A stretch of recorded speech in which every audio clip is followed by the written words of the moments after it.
د نن ورځې لنډ او مهم خبرونه.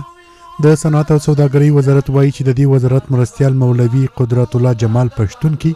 د افغانستان د قانون او صنایعو خونی رئیس شیرباز کمینزاده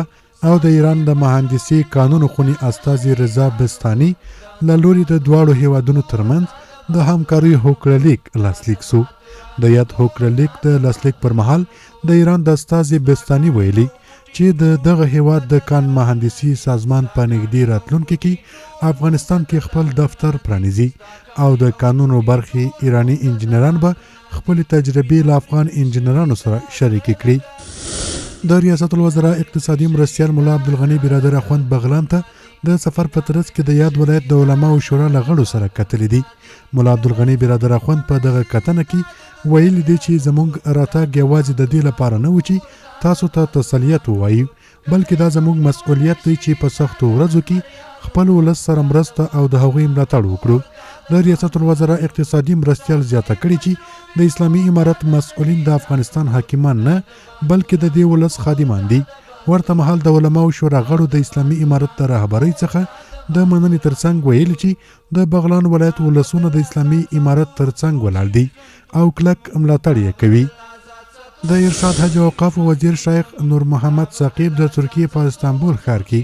د اسلامي نړۍ د علماو په مشورتي غونډه کې ویلي چې اقصی جماعت یوازې فلسطینیانو پورې نه بلکې ټولو اسلامي امت پورې اړه لري.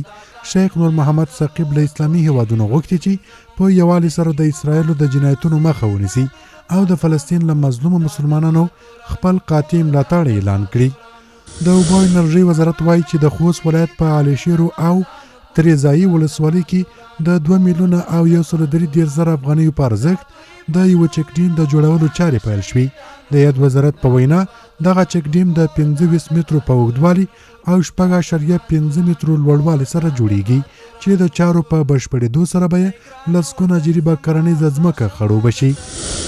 د افغان شخصیتونو سره د اړیکو کمیسیون د یوې اعلامیې په خپرولو سره ویلي چې د کابل امنیه قومندانۍ د تیرې ادارې د ولسي جرګې غړی الله ګل مجاهد د پخوانیو کړنو له امله نه بلکې د یو نوي قتل په تور نیول شوی دی. یاد کمیسیون زیاته کړي چې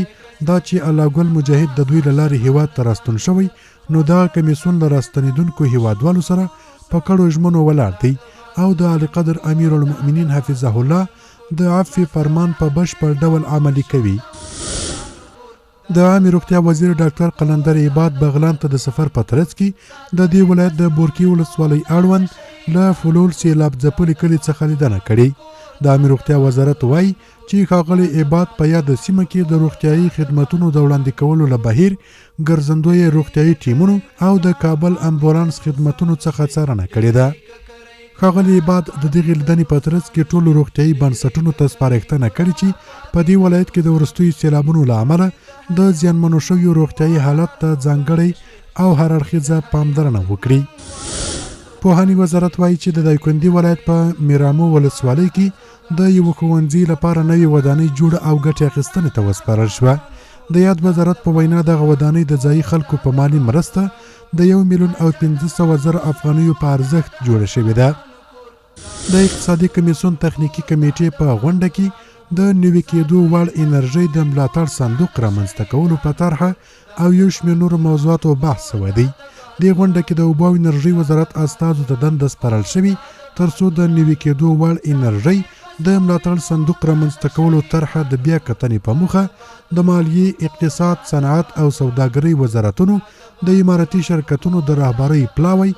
اړوند د افغانستان برېښنا شرکت او د چاپیریال ساتنې ملي ادارې سره شریک کړي. او وروستی خبر د سرحدونو، قومونو او قبایلو چارو وزارت وایي چې د جرګو او قبایلو مرستیال مولوي محمد علي جان احمد له یوې کورنۍ مؤسسې سره د دوه اړخیزو همکاریو هوکړلیک لاسلیک کړ. د یاد وزارت په وینا د دې هوکړې پر اساس به یاده مؤسسه د وزارت په ټولو ښوونیزو مرکزونو کې معلوماتي سیستمونه رغوي او د ظرفیت لوړونې پروګرامونه به پیلوي.